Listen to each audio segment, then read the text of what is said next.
Welcome to today's explainer. So, if you've ever dreamt of doing a master's or a PhD abroad, but you're dreading the overwhelming financial burden that usually comes with it, well, you're in exactly the right place. Today, we're going to demystify the entire process of snagging a fully funded Australian government scholarship for 2027. We are talking a clear, step-by-step roadmap from just discovering the opportunity right through to hitting that final submit button. Here is what we're going to cover today. 1. The ANU RTP Scholarship. 2. Major scholarship benefits. 3. Key eligibility requirements. 4. Finding a supervisor. And 5. The application process. All right, let's dive right into Section 1, the ANU RTP Scholarship. So what is this exactly? The core of this whole opportunity is the RTP, which stands for the Research Training Program. It's this incredible initiative funded directly by the Australian government.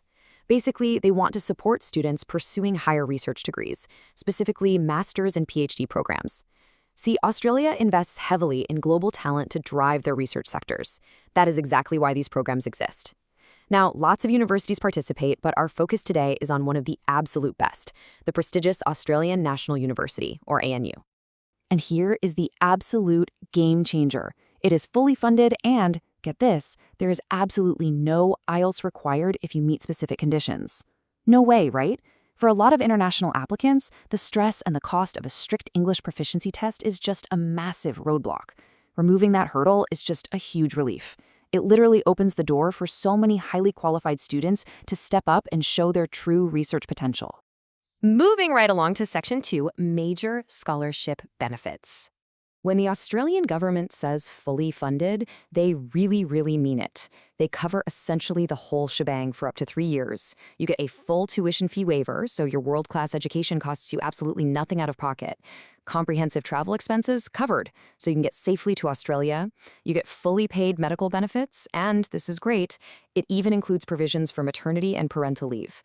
It's basically a giant safety net designed so you can focus 100% on what matters most, your research. But wait, beyond tuition, let's talk about the stipend. 6.5 lakh. Yes, you heard that correctly. The government provides this massive monthly living allowance to support you. And practically speaking, they actually split this payment into 2 parts each month. Getting paid every 15 days makes it incredibly easy to manage your day-to-day expenses, buy your groceries, and budget without sweating the small stuff while you study. Okay, let's hit Section 3. Key eligibility requirements. So, where do you fit in? Well, there are 2 main pathways based on your previous grades. If you're a high achiever with an upper first-class honors degree, we're talking a CGPA of 3.5 or above, you have a tremendous advantage. You can actually skip a master's altogether and apply straight for a direct PhD. But hey, don't worry if you aren't quite there. If you hold a second-class degree, which is roughly around a 3.3 CGPA, you still have a crystal clear path to a fully funded spot through a master's or an MPhil program. Now, let's circle back to that massive hook we talked about earlier, the English waiver. To bypass the IELTS exam, the rule is strict but simple.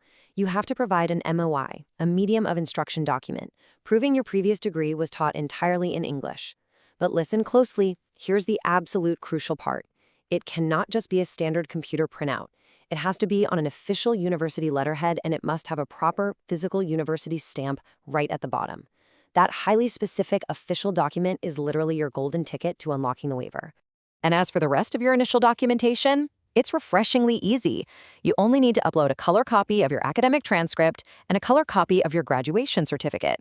Notice that little note at the bottom? No certification of documents is required at this stage. That saves you the immediate, totally stressful hassle of running around town trying to get official notary stamps just to submit your profile. You can start right now with exactly what's sitting in your desk drawer. Next up, Section 4, Finding a Supervisor. I know finding a supervisor can feel really intimidating, but it's actually just a mechanical 3-step process on the ANU portal. Step 1, use the Find a Supervisor tool. Just type in your field like computer science or public health, and boom, you'll instantly see dozens of available professors. Step 2, please, do not just spam them with generic emails. Take a few minutes to read their profiles and look at their current research projects. Finally, Step 3, send a highly tailored pitch. You're going to attach your CV, your color transcript, and your research proposal, and you'll clearly state that you're applying for the RTP scholarship and want their approval to supervise you. Let's bring it all home with Section 5, the application process. So, getting your application actually submitted relies on this exact sequence. Step 1, choose your specific postgrad program from the portal. Step 2, like we just talked about, secure that formal acceptance from a supervisor. And I cannot emphasize this enough. If you just submit an application on the portal without a supervisor's prior acceptance, it's almost certainly an automatic rejection. The university needs to know a professor is ready and willing to take you on. Once you have that green light, you move to Step 3. Register your account, fill out the online details, and hit submit. But listen, timing is absolutely everything here. The deadline for round 1 is March 31st. During round 1, the university fills the vast majority of its available seats because that's when the funding pool is wide open. If you wait for round 2, you are literally just competing for leftover extra seats, if there are any left at all. It is absolutely a strategic necessity to target that March 31st round 1 deadline. Give yourself the best possible odds. I want to share a little bit of tough love from our source material for anyone who constantly stresses about application response times. The quote is brilliant. You won't get a response if you don't apply. It is so easy to get caught up in the anxiety of rejection or wondering how many days the committee will take, but stressing over all that is totally pointless if you haven't actually submitted the paperwork yet. You've got to take action first. Which brings us to our final thought for this explainer. The clock is ticking toward that March 31st deadline. The fully funded tuition, the travel support, that massive monthly stipend, it's all sitting right there waiting for the people who take action. The only question left is, will you let this opportunity pass you by, or will your application be ready? Thank you so much for hanging out and learning with me today. Now, go gather your documents, start emailing those supervisors, and take that massive leap toward your future.